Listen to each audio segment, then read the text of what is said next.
Hola, ¿qué tal? ¿Cómo estás? Espero que muy bien. Bienvenida, bienvenido al canal y a la serie Aprendiendo Hebreo Bíblico Leer para comprender el estado de construcción de la gramática hebrea. Aprender. Quisiera compartir con ustedes en esta oportunidad el estado constructo de la gramática hebrea. ¿Qué significa el estado constructo? Básicamente, usar el significado posesivo de las cosas, ¿no? El genitivo, como diríamos en el griego y otras lenguas denota pertenencia, la casa de Alfredo, por así decir, ¿no es cierto? Los zapatos de María. Eso implica algunos cambios en las vocales, en la gramática hebrea, en las palabras, pero es importante y hay mucho estado constructo en la Biblia hebrea, por eso vamos a repasarlo, ¿está bien? No sin antes invitarte a que te suscribas al canal si es que aún no lo has hecho, que compartas este link. Estaremos estudiando el hebreo con este y otros temas que también ya tengo en el canal. El estado constructo. ¿Cuáles son las características? Mira, se utiliza para unir dos o más palabras con la palabra implícita de. Generalmente, a veces no se usa, pero casi siempre se usa la palabra de para unir dos sustantivos, por lo general, ¿no? Y crear una sola idea o un constructo. Ejemplo, ahí tenemos en hebreo dos palabras. La palabra melech, el hebreo se lee de derecha a izquierda, melech, Yisrael o Israel, el rey de Israel. Y estoy traduciendo con artículo definido el rey de Israel y no un rey de Israel. ¿Por qué? Porque el nombre propio Israel ya tiene definición, así que el resto de la construcción también se hace definida. Eso es muy importante que tomes en cuenta. Algo más, independientemente la palabra melech, acá nuevamente vemos la palabra en hebreo melech, ok, una mem, una lamed y una kaf, significa rey, ¿no? Y Eretz, acá tenemos otra palabra hebrea, de derecha a izquierda, Eretz significa tierra, pero, cuando se colocan en constructo, la frase significa ¿qué cosa? Melech Eretz, un rey de una tierra. No tiene definición porque Eretz no está llevando artículo definido y tampoco Melech. Y no son nombre propio ninguna de las dos palabras, así que se traduce un rey de una tierra. Algo más, un ejemplo más. Acá tenemos tres palabras. Se pueden unir cuantas palabras se necesite. Sustantivos, estamos hablando de sustantivos. Mira, Ben, que significa hijo, Melech, rey, y Eretz, tierra. Un hijo de un rey de una tierra. Esa es la particularidad del estado constructo. Ahora, veamos algunos ejemplos más.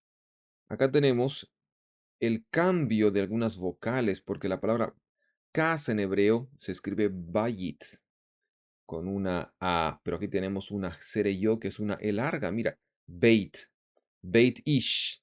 Ha habido cambio en las vocales de A a E, por así decir, ¿no? ¿Por qué? Porque el estado constructo le quita el acento a la primera palabra y el acento lo lleva al final o en la última palabra. Si hay dos palabras, el acento está en la segunda palabra de derecha a izquierda. Por eso cambia el acento bayit, ya no existe, es beit, beitish. Así se pronuncia. Una casa de un hombre. Este otro ejemplo, beit haish. Beit, misma palabra, casa de, una casa de. Pero acá encontramos el artículo definido, hei más kamet, seguido de ish, el sustantivo hombre. Así que esta palabra, el hombre, ya que tiene definición, también permite dar la definición a la primera palabra que no tenía definición. Entonces se traduce la casa del hombre. ¿Ok? Y tenemos acá Kol Shemuel, ¿no? Shemuel es nombre propio, tiene definición, por eso se traduce la voz de Samuel. Y la palabra kol, acá, kol, significa voz. Un poco más de ejemplos. Mira, el sustantivo sus significa caballo, un caballo. Está en estado absoluto. Cuando se une a un constructo o es parte de un constructo, las vocales debieran cambiar. Pero acá vemos que no cambia, sigue la misma palabra con la misma vocal larga, shurek, sus, melech. ¿Por qué no cambió? Se traduce un caballo de un rey. No cambió, aquí está la flecha, indica que la vocal histórica larga no cambia. Y shurek es una vocal históricamente larga. Acá. La palabra Adón, Adón, un señor, estado absoluto, pero cuando va acompañado, cuando está en un estado constructo, en una construcción y va al inicio, tiene que estar en construcción, así que cambian las vocales. Mira, la entonación de Adón estaba en la segunda sílaba, on. Ahora el acento se ha ido a la segunda palabra y en la primera sílaba de la segunda palabra se lee así, Adoneretz, Adoneretz. Adon Eretz. Muy bien. El acento se fue y cuando el acento se aleja de una palabra, generalmente la primera vocal si es abierta, si la sílaba es abierta, entonces se reduce a Sheba. Y acá tenemos una Hatef Patah. Mira, la sílaba abierta, distante, se reduce. Y claro, la otra vocal que es históricamente larga no se cambia. Qué importante. Este es el paradigma del constructo. ¿Está bien? En masculino singular la palabra no tiene cambios, ni le falta ni le sobra. En el estado constructo, ese es el estado absoluto.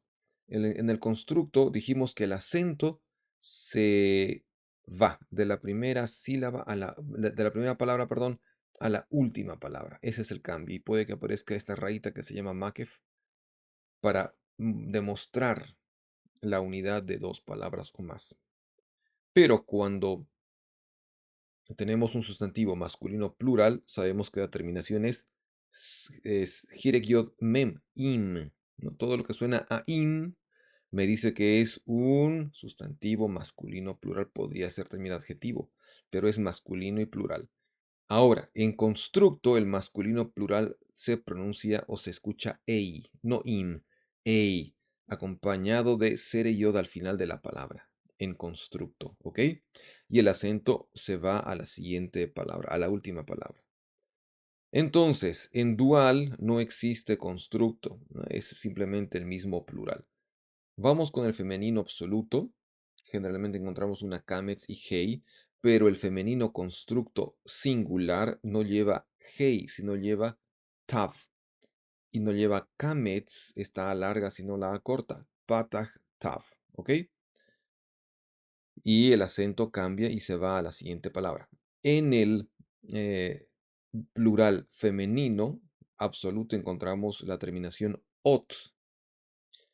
Y en el femenino constructo plural también encontramos ot, posiblemente makef y el acento en la siguiente palabra. Muy bien, adjetivo atributivo. Los adjetivos pueden acompañar a un estado constructo al principio o al final. Y debemos ver si es que concuerda el adjetivo con el sustantivo en eh, género, número y definición. Es decir, que si el adjetivo es singular, el sustantivo dentro del constructo que es singular, a ese hay que atribuirle el, el atributo, valga la redunción, el adjetivo atributivo. Entonces tenemos acá la,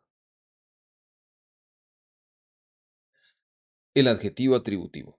Los constructos también pueden estar acompañados de adjetivos al principio o al final de la construcción. ¿Está bien? Acá tenemos un ejemplo. Benei David.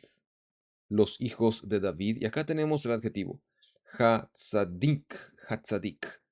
Notamos que el adjetivo tiene definición. Aquí está la Hei y Patach. Bueno, no es Kamet, pero se compensa acá en la duplicación de la primera consonante de la raíz. Entonces, hay definición, está en singular, tzadik. Yo debo buscar cuál de los dos sustantivos del constructo también tiene definición y es singular.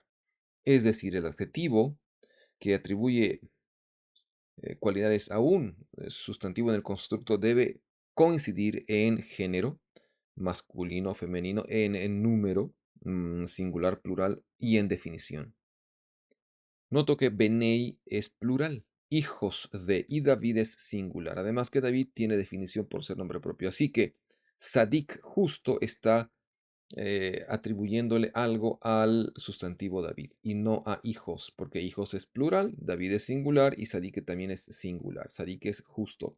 Se traduce los hijos del justo David, ¿no? Del justo David. Acá, mira, tenemos también el constructo Benei, los hijos de David, y el adjetivo está en plural, ¿no? Im. Acá mira, im. Y tenemos también la definición. Claro, dijimos que si un nombre tenemos en el constructo, el resto de los sustantivos se hacen definidos. Entonces, ya que Benei es plural y el atributivo es Sedakim plural también, Sedakim, perdón, Tzadikim, ¿ok? Está atribuyéndole algo al sustantivo Benei, hijos, y se traduce los hijos justos o los justos hijos de David. Queda el adjetivo predicativo en el constructo, va también al principio, al final, no altera eso. Y acá tenemos un ejemplo, Melech Haaretz Gadol, y se traduce el rey de la tierra. ¿Por qué? Porque acá tenemos la definición, el artículo definido de en Aretz, entonces todo es definido, el rey de la tierra es grande. ¿Por qué decimos es grande? Porque estamos usando el adjetivo predicativo y hay que añadirle el verbo ser, estar. No tiene que concordar el adjetivo con el sustantivo en definición. Y por eso estamos entendiendo que ese es un adjetivo predicativo. Mira acá, Gadol va al principio, no interesa, ¿no? Tenemos acá Melech Haaretz. Melech Haaretz es un constructo definido y Gadol no es definido. No tiene definición, no tiene artículo definido. Por eso sabemos que el adjetivo este es predicativo y no atributivo. Y debemos añadirle el verbo ser estar. El rey de la tierra es grande. Y un ejemplo ambiguo. Mira, Shem, Ish, Tov. Los tres sustantivos son singulares, masculinos y no tienen definición. ¿Cómo saber si es atributivo, si es predicativo?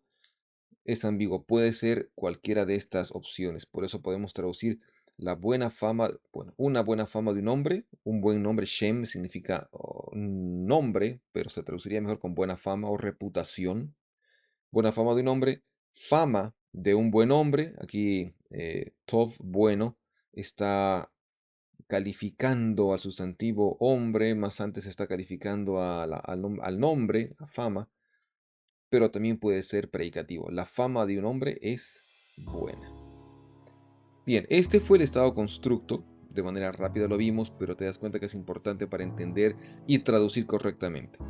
Y si te gustó el video, te invito a que lo puedas compartir, que te puedas inscribir al canal y también le des un like, que es muy importante para nosotros. Gracias por tu tiempo. Nos vemos en otra oportunidad.